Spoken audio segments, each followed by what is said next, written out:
Today, I want to give you a tour of my new video studio, the studio that I set up in my home during the pandemic in our spare bedroom. Here's what it looked like before, and here's what it looks like now.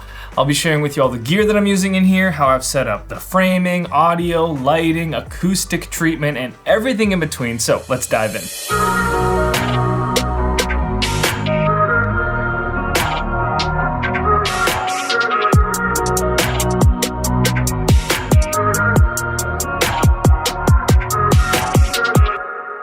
Well, hey there, I'm Brady Shearer. This is Pro Church Tools, and we're here to help your church navigate the biggest communication shift in 500 years. If you're new around here, consider subscribing and clicking the little church bell to get notifications for when we drop new videos. And if you've already done that, well, let's connect on Instagram and TikTok as well. The handle for both is @BradyShearer, and that's where I'm posting my most timely content.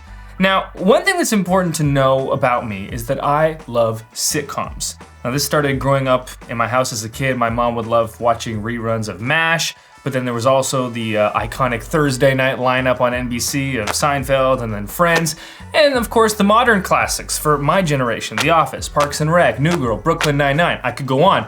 And it's because of this love for sitcoms that I have always found the lighting of comedies so appealing. And this style of lighting, it's often called high key. If you take a look at this scene from Community and look at the faces of the actors and how the scene as a whole is lit, you'll notice that it's bright, it's clean, it feels upbeat. Similarly, here's a scene from Superstore that feels very similar. And this overall feel comes from the set design, the costume design, but more than anything, it comes from the lighting.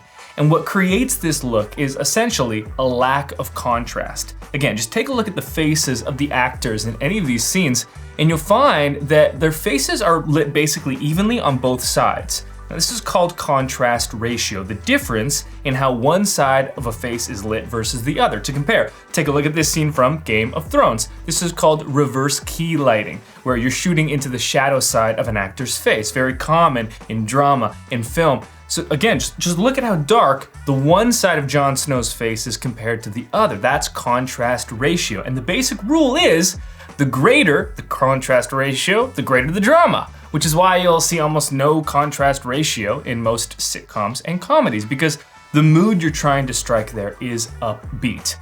So what does this all have to do with my new studio setup? Well, I've been wanting to design a studio with this kind of high-key lighting for a while now, to have a studio that looks like a sitcom, kind of with that clean white look. The biggest hurdle to getting there, though, is that you need a lot of lights, because, again, you don't want a lot of contrast in your shot, so pretty much everything needs to be lit evenly. Contrast this, pun intended, with the classic videography YouTube setup that we've come to know and love that has a lot of contrast, a fun practical light in the back perhaps. Hey, we've shot in a studio like that before. This is a much easier look to pull off because it only needs maybe 1 or 2 lights. And now just because you need more lights for a certain look, that doesn't make it more preferable either. I mean, I wouldn't be surprised if more of you prefer that dramatic video setup. For me, again, I've always wanted to try and pull off that clean, white, sitcom, high-key look, and I finally had enough lights to give it a try. So that was the vision, basically, for this new studio. As for what we were starting with, this is what the room looked like originally. It was our spare bedroom. Now, once the pandemic began, I wanted to begin filming more of our videos at home, because before that, we shot all of our videos at Pro Church Tools HQ. By the way, we do have an office tour that we've filmed before on this channel, so if you want to see our work offices, it'll be linked above me and in the description below. Back to this studio, I started by, disassembling the bed, moved that to storage. I emptied out the room entirely except for the carpet on the floor, just to help a touch with the acoustics, and then I began setting up the shot. And what I'm gonna do now is cut to a wide shot of the studio, and what we're gonna do is just quickly run through all of the gear that we've got set up. You can see it visually with the actual technical names, and that'll be a lot quicker than me saying all the pieces aloud one by one.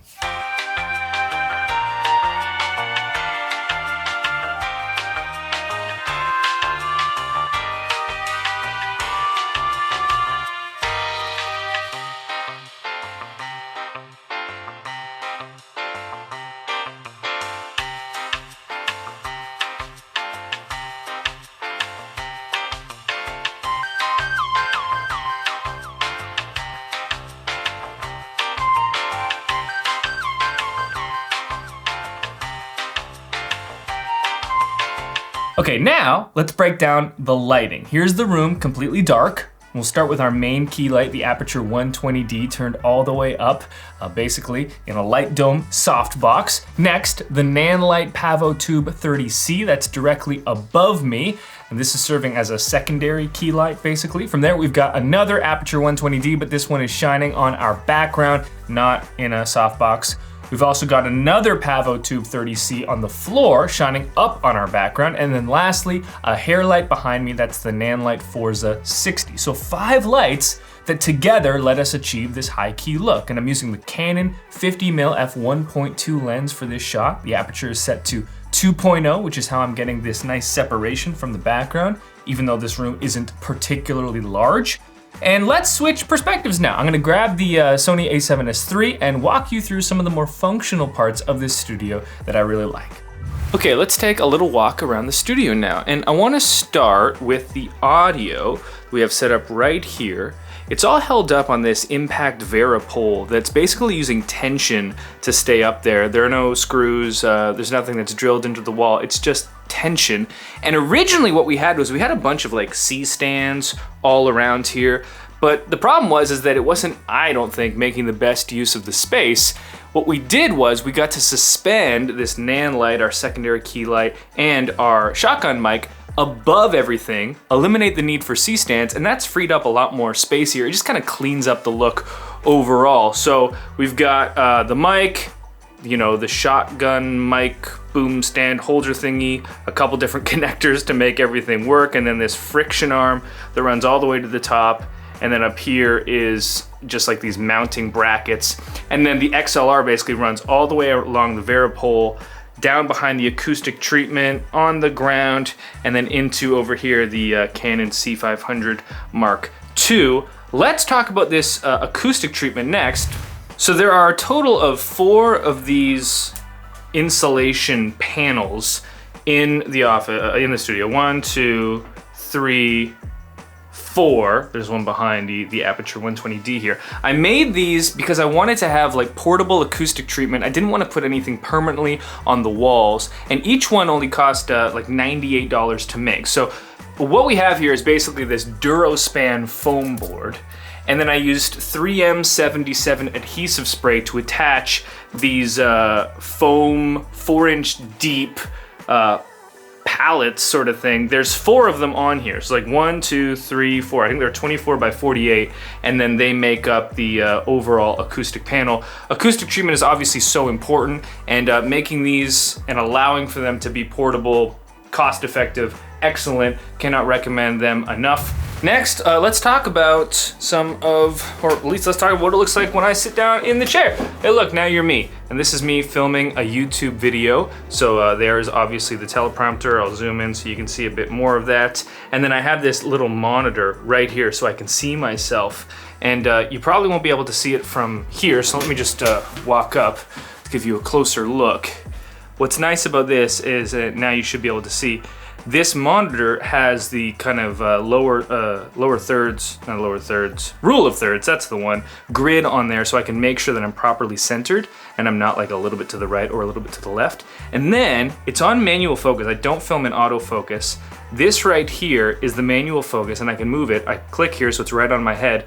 And then if I move in too far or I move back too far, it'll say, hey, you're not in focus, and it'll let me know exactly when I am in focus, which is important because again, you can see we're filming on f2.0, which does not give me very much wiggle room forwards or backwards.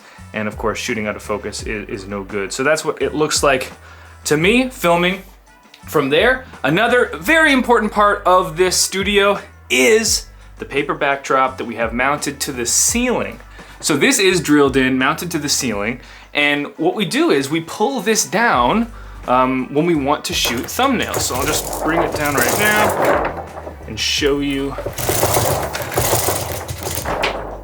So this gives us a completely different look. If you ever think about our thumbnails, it's usually like me on a blank white wall. This is what happens. So now I turn that light off so we don't have this big beam here, and then I take this light and I pull it a bit forward so that it illuminates the backdrop. But this is how we shoot our thumbnails, and we create that kind of like clean white look We'll also do this when we're shooting B-roll. So I've got right here a little setup. This is the EDELKRONE slider with the mounting bracket. And so this is the slider that we use when we're filming like B-roll. So if we're doing like best cameras of 2021, put the camera here and get B-roll. This is a little turntable also by EDELKRONE, and it spins so I can put like a camera on top and then get that kind of like 360 look when we're filming. And that's pretty much it. Let me bring this paper backdrop back up. We got one more, it's hard to see this, but another Vero pole impact tension behind here, and it's holding up the hair light here. And we had this big window right here. I think this window's kind of ugly. I'll move back so you can see it a bit better. So we always keep it closed. That's also why shooting at f2.0 is important, because it kind of blurs out the background. This time of day you can see how much light is coming through, but this is a wide open space right here. Light comes pouring through here. We had to black that out. So it's just me, it's my home studio. I took a garbage bag, cut it out, and then used gaff tape to secure that. This is not really a functional iMac. My wife will use this sometimes to record music, but otherwise it's kind of just there for looks. Same thing with the cabinet or the slanted bookcase sort of thing here. We've got a bunch of different lenses. We've got the YouTube play button. 100,000, that's very cool. And these are decorative, but these are like printed out tweets that were made into these like these wooden tweet things. Really cool. They're like important tweets that commemorate certain occasions. So on our baby moon before giving birth about 6 years ago, this is when I finished going to all 31 MLB stadiums. Had to visit Atlanta twice. This is the second time, back in September 2017. So I basically get these done every time something important happens and I commemorate it with a tweet. I'll put the link to this creator in the description below. And I think that is about it. I'll just give you one more view from over here, and I'll jump back into my recording chair here and we'll finish up this video. So that about does it for our new studio. If you have any questions, please throw them in the comments below and I'll do my best to respond. And if you liked this video, give it a thumbs up. It's one of the best ways to show your appreciation, give back. It means a lot to me. We'll talk soon.